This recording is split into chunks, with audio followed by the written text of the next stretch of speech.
far as the story, they got it down. The tournament fights, I mean, like they stayed true to the game, and like, because at the time when it came out, I mean, in '95, I don't even think 3 had came out yet. I don't think Mortal Kombat 3 had came out yet. So it was just like Mortal Kombat fever. It was everywhere. You know, I was in the middle of it, and it's like that game caught the essence of that movie caught the essence of the game. Goro, like that was early CG, but it was great. Yo, that was all right. Goro as a character in the movie, yeah, that was great because they used I think it was animatronic. Yeah, it was like stop motion. They didn't have AI back then. No. Yeah, no. It was like in its earliest stages when it came to like technology. But yeah, like they did a good job with that because when I was watching it, like his arms and even the individual fingers was like moving differently. Yeah. It wasn't like they put like, you know, put one guy in the suit and was like, we're gonna use these 2 broomsticks as arms. You move the arms, I move the legs. Yeah. Like it was pretty good. It's solid, bro. For 1995. It's 1995. You know, the thing is, as far as the story, like there wasn't any filter or anything. Like the moment you watch the film, like you just already in it. Normally films like that, they try to build up like, you know, the backstory, the plot, like give you like some exposition. They're like, no, all of the exposition we're gonna say it in like one sentence. Like a good example, on the boat, when Sub-Zero and Scorpion came out, yeah, same song, he was like, yes, this is Scorpion, Sub-Zero, dangerous adversary. Yeah, the most deadliest of adversaries, but slaves under my power. Slaves. Yeah, and I'm like, because if you didn't play the game, like they'd be like, oh man, they like working with each other. Like no, they weren't. Like somewhere off screen, I don't know how Shane Song did it, but he got both of them under his rule. But that's it, bro. Normally they'd be duking it out, and it's funny because it's like, yo, they didn't show you all of that; they just said it in one sentence. No. Like and in Annihilation, they cancel all that out and say like, because it was Sub-Zero's brother, like in the games, his little brother. You got Bi-Han, and that was quietly. No, Bi-Han's the brother. Kuai Liang is the older brother. Yes, Bi-Han is the younger brother. And but they were like, he was like, yeah, they killed my brother in the tournament. Like, bro, they don't even talk about that. Oh yeah, because Liu Kang killed him. That's what he was like. See. There was like a couple of other characters that was in there too that I gotta, you know, shine a little bit of spotlight on it. One in particular was Kano, because excellent. Kano, I don't know if he was originally meant to be like this. I guess like like somebody with this Australian down under bro tone, and it's very like astute observation. See, very astute. He's that way because of that movie. I was like, and now he's always like that. Yes. That point on, like, this is Kano. Like, for the rest of the Mortal Kombat series, this is Kano. This is like the progenitor of the character. Yes. But then it was another character in there that made a cameo, and I was like, I remember when I was younger, when I was watching it, I was like, all right, we know what's going to happen to this character, but are we going to see it? And that character is Jax, right? He was in it for like a brief moment. Brief moment. Very brief. Him and Sonya, yeah, they were like partners. Then when they were trying to find Kano. Yeah, when the boat came, she hurried up and jumped on the boat. Drax was like, nah, I ain't getting on that. We trying to stop her. He's like, Sonya. Like, I guess that's the reason why he wasn't featured in the first tournament. That's it. But and I wish they would have brought him back for the second one. The next one, when they put him in the second Annihilation, it was, I forget Buddy's name, but he was an American Gladiator. Like, no actor. We can talk about the second movie another day. I can talk about that for hours. Oh man, dude! Look, all right, yeah, we'll talk about the second one. I can talk about that for hours. It's horrible, but it's still better than 2021's Mortal Kombat movie. What? That movie's the worst. What? That movie's the worst. All right, we gotta talk about that in. Should we do a different video with that? Yeah. Hole? Right. Who is that? Stop. You immediately ruin your movie. Who is that? Uh, I don't know who he is. I mean, it's all right. Yo, Anyway, I know. No, we'll talk about but that the guy who played Jax in the first movie, it was even as brief as it was a great casting. Like he looked like him, his voice sounded like him.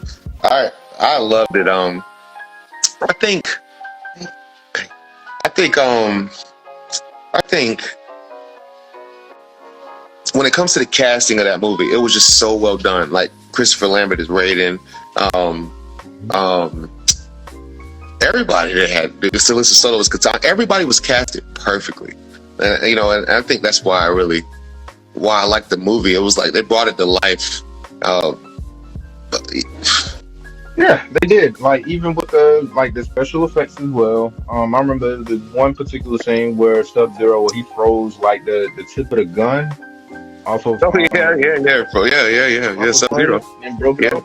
I they was broke like, it off. all right, that's kind of cool, but It was. I could tell the movie was a little bit dated. Oh, because for of sure. one character, and it was Reptile. Now, You talking about the CG with Reptile? yeah, running It's around. pretty bad. Now, the thing is like in the game, I guess around that time, what was out? Mortal Kombat 2, right? Well, he was. Fun fact: Reptile was actually the first secret character in any video game, any game Oh. ever. He was the secret character in one. You couldn't use him, but you could fight him. You had to get a double flawless on the endurance round. You had to beat two people without getting hit, and you get Reptile. You get to fight him. So he came out in one, but he was a playable character on two. Okay. And then they put him in the movie. Then they put him in, because two was already out. So two was out. They put Reptile in the movie, and that's arguably the best fight in the movie. I mean, Yeah, because like all the rest of the fights was okay, but I can tell it wasn't snappy. If that makes sense. it makes perfect sense. Everything was like, it's like, all right, come at me. It's like, all right, I see the punch coming a mile away. All right, block it, and everything. All that. Yeah. But for Reptile versus Liu Kang, that scene, Oof. I think, like, even the background stayed true to the video game. That was something that I was like, all right, that is true Mortal Kombat right there. Like, It was. out of all the movie, right there. Everything was. else was like, it was like whatever. Because I mean, like, I say maybe for like two or three of the rounds within the tournament, it was like on a beach, like on a beautiful day On a beach. fighting and everything else. Sonya But fought yeah. Kano on the beach. Yeah, Liu Kang's first fight was on the beach. I think he fought Katana on the beach. That wasn't a real fight, but Yeah, No. there's- what about that Johnny Cage and Scorpion fight though? that's the second best. There you go. That's the second best fight in the film. That's that wrong. Because it was like, again, the special effects. It was good for a time, and then like just the scenery of it, just to have them fight and like this was seeming like a infinite, like, how would I say this? It was like an infinite field with just skinny trees everywhere. Yeah, Like, all right. yeah. Well, Like, it was kind of, there was a stage in Mortal Kombat 2 called the Living Forest. It was kind of like the forest, but without the trees talking and moving and stuff. Maybe you think the reason why the directors did that because of like a budget or something? Yeah, for sure. So I remember, if I remember correctly, in the video game, like one of the trees they had, like they was huge and they had these mouths that Their mouths are going hard. like the whole entire time. So look, But to be 100% transparent, my sister just walked in the room, but I'm gonna tell you this about my sister. She's younger than me. She's 11 years younger than me. She knows as much about that first Mortal Kombat movie as anybody. Guaranteed. I guarantee she could tell you about that movie, bro. Because I mean, I'm gonna say it. She's right here. I used to make her watch it, but then I don't think it was making her because I think she actually liked it. Did you like it? She was shaking her head. She's nodding her head. Yes. She loved it to this day. Like we talk about it still. We talk about it all the time. Like, cause I had it on VHS, bro. So it was like, oh yeah, put it on, watch it, rewind it, watch. It's just a good movie. Like it is. It's just like I said, it has heart. Because I don't know if she remembers this, but in '97, after my father passed away, I'm not trying to get sentimental, but after my father passed, my mom took me and my sister to see Mortal Kombat Annihilation in the movies. I don't know if she remembers because she was so young, but I even at 14 or 15 years old, I was like, "What is this garbage? What is this?" I was so mad. I was like, "Did y'all try to stuff every character in the game in this movie?" Yeah. Every single person. Motaro, Smoke, or not Smoke, Ermac, Rain. I'm like, why are they all here? Baraka was so stupid. But one, it kept it controlled. It knows it's cheesy, and it didn't shy away from it, And the comedy in it, like Johnny Cage had some banging lines. It was like, that's a $5,000, or those are $500 sunglasses, asshole. It's classic, bro. That's classic. When he was like, what'd he say? What'd he say to everything, every line Johnny Cage had in that movie is gold. Like every single thing he said is just like, yep. He threw a suitcase. He told Liu Kang to get his bags for him when they got on the boat. He took his bags, threw them in order. He said, good thing I didn't ask him to park my car. Yeah, I was like, okay. Because, you know what? That's one thing I got to give credit for. Because the thing is, in Mortal Kombat, many people think that all the characters are like, I guess, just jovial and good guys. Like, nah, even Liu Kang is somewhat of a jerk. Yo, look. One thing I can say about the movie, though, they did have, like, some cheesy lines in there. Oh, there's a bunch of cheesy lines. Like, some cheesy moments. Like, one in particular is when they first got on the boat, I think Raiden was giving a speech about Mortal Kombat saying, it isn't about death, it's about life. And all of you guys are going to save the world that's on this leaky boat. Yes. And then after he says that, he's like, oh, yeah. Stop and be like, sorry.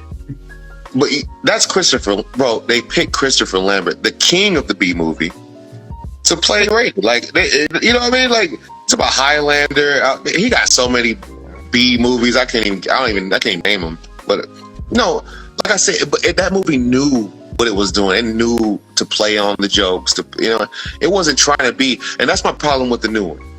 It was trying to be serious. Remember, they dropped the trailer for it before it came out, and it was during the pandemic still, and it was just it was like the first 10 minutes of the movie. It was the fight with Scorpion and Sub-Zero, him coming to his village. Spoiler alert. And I was like, ooh, I can't wait to watch this. They got me. I'm in. And that was the best part of the movie. I was like, wow, y'all literally tricked us. Y'all literally tricked us. Because it just went down from there, and it never got back up. And I was like, this is hard. They made Sub-Zero so unstoppable in that movie. It's like, he's just a regular dude. He's awesome, but he can't. Everybody is scared. They're scared of him. Like, what do y'all do? I didn't like it. That's another thing. This movie focused on Liu Kang. That movie, Liu Kang wasn't the guy in that movie either. Big problem. Like, this movie focused on. It gave everybody screen time, Johnny and Sonya, but it knew that Liu Kang was the center. And it made it. They made and Sonya got plenty of screen time in that movie. I mean, she her whole thing was she didn't want help. She didn't want any help from me. I could do it on my own. I can do it by myself. I mean, but that's always been like her personality in all of the Mortal Kombat games, and for sure, it's always been that way. But like I said, I think the director, I think his name was, who's the rest of Paul Anderson, Paul W. Anderson. Yeah, I think it's him. And the writer's name is Lawrence Kasdan. And I was like, he just understood the game. You could tell that he played it. You could tell that he consulted with Ed Boon and John Tobias. Like, because even like when Shang Tsung was like, when he says fatality, when he says flawless victory, all his. You know what I mean? Flawless victory, fatality, like all his. It does. Yeah, like that was the best video game movie of the time. I just thought about it. Like I'm about to say something else, but that was the best video game movie. Like nothing was slowed down. No, the pace stayed constant, bro. Like even from like coming in, like just from watching the movie starts off already with something happening. As soon as it starts. What about the song, Charles? Oh, the legendary Mortal Kombat. The song is a hit still. Yes, that iconic song. If you play that song right now, people are gonna dance and they're gonna get hyped. Yes, and then what's so funny about it is that like I looked up the lyrics of the song. It's just the person just like literally just saying the names of the different characters. It's the soundbite from the game. Kano, Sub-Zero, Scorpion, Mortal Kombat. Like yeah, like. But it is though. It is, bro. It's like it's just like that song's iconic. It's like you said, it goes right into the first scene fight. That movie don't slow down, bro. Like it really just the whole time. The pacing is great. The pacing of that movie is, and by the time they get to Outworld, you look at your phone or well, not your phone now, but you look at your watch and you're like, wow, we already an hour and a half in. The Outworld, right? When they went to Outworld, like at the very last end of the film. Yeah. And I was like, a part of me always felt like that was kind of tacked on a little bit. It seems like a little bit. I can see that. Yeah, because it's like doing like I say 75% of the film, like we in Earthrealm, right? But then it's like the last scene they go to Outworld. Like I'm kind of happy they did that, but at the same time, just looking at the set and everything else, like where they filmed the movie at, I could tell it was like on a budget almost. You could see it, and then it's like you can really see it because the things you see is like what just some bricks, I guess, like in the stockpile, and that's it. Just to make it look more, I guess, more deserted and stuff. No, could you fact check that for me real fast? Could you find out? Could you look up Mortal Kombat 90, the first movie, and tell me what the budget was? Like, cause like the Outworld, 1995. Yeah, it just seems desolate. No, I agree. I want to know what the budget for that movie. I know it made way more money than it cost. I know they made money. That's what the budget was to make that movie. How much? 20. She said, "Oh, it cost $20 million to make it, which is nothing, and it grossed 120." Yeah, man. Look. Yeah, man. Oh, you knew a sequel was gonna be made, bro. Right. My parents took me to watch it, like in the movies, and because my mom knew I played the game, she knew I wanted to see that movie. Like, Mom, I gotta go see Mortal Kombat in the movies. I got to. I mean, and I walked out of that movie. I think I went and played the game as soon as I got home, and I was like, "Oh yeah, this movie is." And when it came out on VHS, I watched it like every day. I've seen a movie at least, I don't know. I can't even count how many times I've seen the first Mortal Kombat movie. Yo, look. Man. On another note, I know we're on the live right now, but by the way, bro, I want to just say I like this. I could do this all night, but I got some food, man, and I got home from work. I'm not tired, but I want to eat. What is your schedule like tomorrow on 4th? Are you working on the 4th? I'm free all day. Can we do something tomorrow in the afternoon? Will you be available? Yeah. Will you be available like noon? Yeah. Bro, let's do that. Please. I was going to text it to you, but I was like, nah, I wanted to just talk to you for a little bit at least and see what we had. I like this a lot. I love this. Yeah. But man, I smell this food over here. It's cute. It's like, I need to eat. Go ahead, Fudge. Like, do you want to make this into like a series or something? Yes, for sure. We could talk about Mortal Kombat some more, and then we could talk about all of them if you're down. Oh yeah, I'm down. Legacy, because Legacy go hard, and people don't talk about it enough. Yo, Legacy was a good. Like, if they would have kept that up, like it could have possibly been like the best. It was supposed to be the next movie. Yeah. Like it was the guy Kevin, I think his name was like Kevin Tacheron. He's the one who wrote it and like filmed it. And he did it as a hey, look, say it again? A passion project?